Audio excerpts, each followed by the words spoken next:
করতে হবে।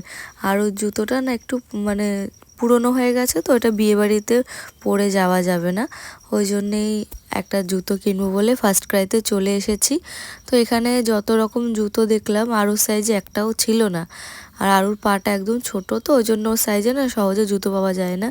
তো ওই জন্য বেরিয়ে গেছি আর একটা ভ্যানে উঠে গেছি, এখন যাচ্ছি বাড়ির দিকে। এটা হচ্ছে পরের দিনের বিকালবেলায়, আমার কোনো ব্লগ শ্যুট করা হয়নি, তার জন্যই আই এম ভেরি সরি, আগে ক্ষমা চেয়ে নিচ্ছি। তো এখন হচ্ছে বিকালবেলায় আমরা মেকআপ করতে বসে গেছি, আর বোন অলরেডি সাজা শুরু করে দিয়েছে, আরও সবে সবে ঘুম থেকে উঠেছে। আর আমার মুখ চোখের যা অবস্থা হয়েছে, তো ভাবলাম এই মুখটা না দেখেই তাড়াতাড়ি মেকআপ করে আসি। আর কি পরে যাব, এই জামাটা আমি আজকে পরবো। জামাটা খুব ব্রাইট দেখাচ্ছে, খুব কালারটা খুব ইয়ে লাগছে, কিন্তু অতটাও লাল না, এটা কিন্তু একটা মানে খয়েরি লাল টাইপের, খুব সুন্দর মেরুন লাল, গলা দিয়ে আওয়াজ বেরোচ্ছে না। তো এই হচ্ছে